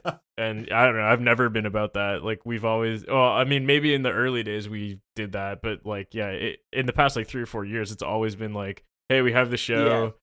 You better know your fucking parts and be here at this time, and then we'll play the song like whatever 10 times, and we'll be like, okay, well, I guess we're good to go. I don't know, dude. So we were driving out to a tour when everything got canceled for like the pandemic, and I had actually I'll like spare you all the details, but so I drove from Chicago to Kansas City, which is 8 hours, and then we drove from Kansas City to basically Denver. We like the first show was in California, and the whole time we're driving out to Denver, we were like keeping an eye on the situation because our singer was worried about it before anyone else thought it was like a serious thing. Because he called me like 3 days before we left and was basically like, just so you know, like this is something that I'm worried about, and like we're thinking about not doing the tour and blah blah blah, but we decided to do it. So drive the 8 hours down to Kansas City, and then we drove 10 hours out to Denver and like basically just watched the shit hit the fan as we were like driving out there. And so we made the call the next morning to just turn around because it wasn't going to get better. Like it wasn't going to be like, oh no, actually the show's great to go ahead. Like, but we pulled out of it like 3 hours before Live Nation had canceled anything or before any of the other bands had. Right. So we were like worried that people were gonna like be pissed at us, or like make fun of us. But so we turned around, and so I drove like 40 hours basically. Fuck. And we drove to Denver and got Subway and then turned around and drove home. Jesus. But the funny part about the story is like our drummer lives in LA. So we were just going to drive out and pick him up. And so we were basically like, hey, we're not coming. And he was just like, okay. So we never even saw him like before the tour. Oh, God. Drove 8 to Kansas City, 10 to Denver, 10 back to Kansas City. And then I drove the 8 back to Chicago by myself. All in like a 3-day span of just straight driving. That must have been so defeating, man. I was just like I knew it was the right thing that we were doing, and obviously no one like could have realized how, because I haven't been really out since then, and that tour would have already been over. So like I've just been chilling, but we like our merch guy's from Houston, and he was like, so you're telling me I flew from Houston to Kansas City to drive 10 hours to get Subway to turn around and to fly home? Yep. Yep, that was what he did. That's it. Welcome to the apocalypse, buddy. Yeah. For real. All right, Brian. Well, I think we're going to let you go now, but thank you so much for doing this with us. And for anyone listening, if you guys have not heard The Browning or checked out Ormsby Guitars, definitely go do that. There's going to be links to all that in the description below. That's pretty much it. Thank you so much, man. Dude, thanks for having me. And let's do it again sometime. Definitely. Let's do it. Anyway, so that interview was dope. It was really dope to chat with Brian and pick his brain, and a lot of good touring talk and some good insight. Yeah, for sure. I asked people to ask us questions on Instagram last week, and This will be good. There was quite a few, so I decided to split them into 2 parts. Okay. Some of them were really dumb, and I didn't feel like answering all of them, and some of them were good. So my phone is on a limited lifespan at the moment, so we're gonna try and rip through them pretty quick. I'm gonna ask you these questions, and Speed round. let's see what happens. Are they all questions for me? No, they're kind of for both of us. This first one okay. is kind of more towards me. So you're asking yourself a question. Got it. I'm asking myself this question. First question, Creature Feature 013's question is, how do I get started as a vocalist online and find musicians interested in heavier stuff? My recommendation for finding members is honestly joining forums, because a lot of people are very active in forums, and there's a lot of people like yourself who are looking for people to play in bands. That's what I would recommend, and just like chatting with people and, you know, just trying to start conversations and stuff. Yeah. Just whatever and you do. Do covers. Yeah, do covers for sure. And that'll also help when it comes to doing vocals, is just like cover some of your favorite vocalists and try and, you know, imitate it as best as you can, whilst also finding your unique voice whilst doing it. Yeah. Just don't send people random links and shit. That's all I can say. That pisses me off more than anything. Just don't do stuff like that. Yeah. Just have a conversation first. Next question. What do you got to say? No, nothing. Let's go. Yeah, moving on. Next question. How would I start a band? Well, the way that I started Galactic was pretty weird, but this method might work for you, and it's similar to what I was just saying for the last question anyways. So just do covers and put stuff up on YouTube or whatever social media platform you kids are using these days. So what I did when I started my band is basically I was putting up covers of random shit that I liked, and then every once in a while I'd drop a song in there. And then basically I had people who followed my work, who ended up being like local people who liked what I was doing and asked to join the project, and that's kind of where we got Galactic Pegasus from. So I don't know, it worked for me. It might work for you too. Go to shows and and going to shows as well, for sure. Local shows, not like, you know, your biggest venue in your area. Like go to the little shows with like 30 people. That's where you're going to meet the people you need to meet. Next question is, I'm assuming from Quinn from Living Machines, because it's from their official Instagram, and I'm assuming he's running it. Okay. When it comes to video ideas, where does the inspiration come from? Oh man. Usually like think of it in the shower or like when I'm lying in bed at night and I'm trying to sleep, and that's usually when I come up with ideas for some reason. Or just reading people's suggestions, because I get a lot of comments on my videos of people telling me to do things, and most of them I usually don't do, and most of them are not the greatest, but every once in a while there's a couple comments that keep popping up over and over and over that I'm kind of like, okay, well, you know, maybe that is a good idea. That's not really my own idea necessarily. I'm kind of just taking what other people suggest I do, but those are kind of the big three. And then also talking to like Johnny or other friends who also just have good ideas for what to do as well. Yeah, I kind of just think of random concepts and hope that they work in a video format. Sometimes they do, sometimes they don't. Yeah. Like the only real instance I can think of something really working for me was when I did my All I Want for Christmas Is You cover. The idea for the video, I was just like, what if I was like a Christmas caroler, but I just screamed at people? Like, and obviously the person on the other end doesn't like it. That's pretty much all that was. Yeah. So. And same with like our breakdown callout videos. I think we originally did them where we just copied like exact breakdown callouts like Blah and Brie and stuff. And then like I don't even really know how I thought of that first one. And it was you were over at my house and we were doing something else, and I was like, "Oh, by the way, I had this like other idea we should try." And yeah, we definitely didn't know it was going to do as well as it did, but I don't know. It's just one of those things where I was like, breakdown callouts are cool and they're kind of funny, so it'd be cool to see what it sounds like with some random words, and here we are. Yeah. All right. Lance is asking, what string size is Bana using? Ugh. Next question. If you ever want to know my string gauges for real, though, on every single video I post on my YouTube channel, there's a link in the description that has all of them. So if you actually want to know, go there. I just like that he said string sizes. Yeah, string size. Laugh. Yeah. Large. Anyways. Big. Our boy Eric asks, best flavor of White Claw. Grapefruit. No, I'm kidding. Fuck. What is the one that I liked? Black cherry for me, or lime. Either of those is my fave. I don't know why you said grapefruit was a joke, because grapefruit's my favorite. Oh, I meant pomegranate. That was. You're thinking of pomegranate. Yeah. You fucking doingus. Damn it! I said the right one by accident. Yeah, grapefruit is my favorite. Yeah, with mango coming in close second. I like black cherry and lime. Lime tastes like nothing, but black cherry tastes the best. It tastes like a popsicle, and for me though, I do like black cherry, but I find it's the hardest one for me to drink because it's so potent. I don't know why. It tastes more potent than the other flavors. Yeah, in my opinion, which is probably why I like it. But yeah. Next question, and you'll have some good input on this one. Rich the Gent's question is: any tips or scale recommendations for learning how to sweep cleanly? You motherfucker.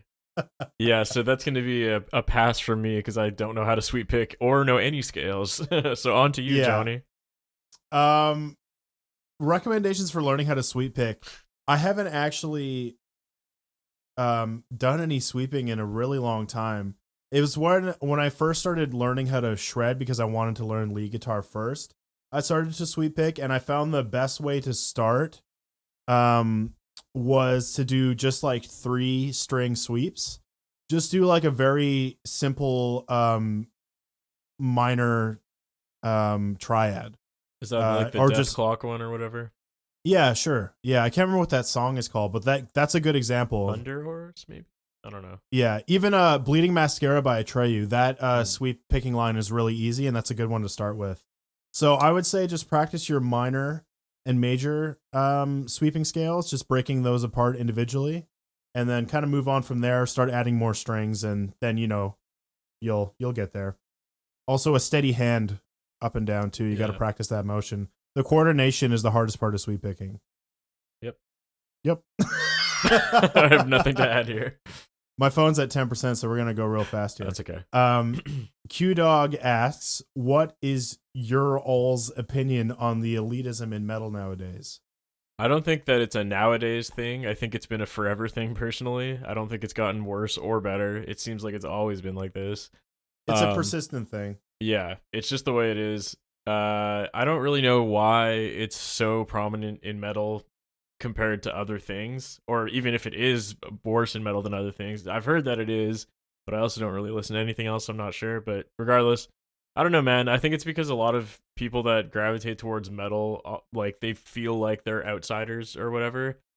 So it's like a bunch of outsider mentalities clashing together who all want to prove that they're like more different and unique and outsider than the other person, if that makes any sense. Like, yeah, it's kind of an ironic thing too, because like I've watched a lot of what's his name, Finn McKenty. If you guys have heard of his channel, Punk Rock MBA, he does lots of videos about this stuff, and I always find them really interesting. And one of my favorite things he said was basically like metal is very ironic in the sense that it's a lot of people who are claiming to be unique and different by all doing the fucking exact same thing. So kind of ironically becoming the thing that they are complaining about in the first place. I don't know. Yeah, it's pretty funny. Yeah, it's just like I do know so many metalheads that are very open and love other kinds of music and like different subgenres of metal. They're not too discriminatory. Yeah. But it really depends on where you're basing that from, because there's a lot of, especially like I find it's mostly in old school metalheads who really don't want to accept the new wave of metal necessarily. Yeah. And like, death metal as well. Or black metal. Some old school black metal's a whole different story, but like there are a lot of old school death metal guys that are like, oh, fuck breakdowns, you're a loser if you play breakdowns and like that kind of stuff. Yeah. I don't know. I just don't really get how you can just yuck someone's yum. You know what I mean? Like, never heard that term before, but okay. Well, it's just like you shouldn't tell somebody that they're wrong for liking something else, because that's just completely bullshit. It literally makes like, no sense because it makes zero sense. Not everything was made for everybody. No, just love the music you love, and who gives a fuck what they listen to? You like your thing, you like yours. You don't have to tell people that they're like idiots or like pussies for liking a certain kind of metal or, you know, not metal, anything really. Yeah. And it's Like, like, I don't- again, it's like this for everything too. It's not just in metal. Like people call us No. pussies for liking White Claw because they're like, it's not real alcohol, blah blah blah blah blah. Yeah. It's the same fucking thing. I get called like a man child because I collect Funko Pops. Yeah. Like, I don't know. You like I don't Star give a Wars, fuck. you must be a fucking nerd. Like it's everywhere, man. It's not just Yeah. metal. It's just like I don't. for some reason metalheads are known as being a lot worse about it, but I don't fucking Yeah. know. I don't believe in guilty pleasures. No. You know what I mean? I don't believe in that statement. I think that you can like whatever you want. You don't have to feel guilty for it. Yeah. It's fucking stupid. It pisses me off. It's a pretty dumb term for sure. That was the last question though. This was a long episode, but I Yeah. hope y'all really enjoyed. It was fun. I'm starting to really like doing these more and more. Yeah, now that you're not Um, talking to just me, it's a lot more fun, I guess. Yeah, thank God. But yeah, next up we'll have Lauren on. Yeah, either Lauren or maybe Brian Storm. I'm not sure which one's coming first, but we got a few in the pipeline for sure. And Got some good ones coming up. Yeah. So that's pretty much it. So thank you guys so much for listening and watching. I apologize that the beginning of this one was a little messed up audio quality wise. I was accidentally recording with my webcam, but we're still learning. It'll be fine. All right, guys. Thank you so much for watching All right. and listening to the Just Noise Boys, and we'll see you next time. Goodbye.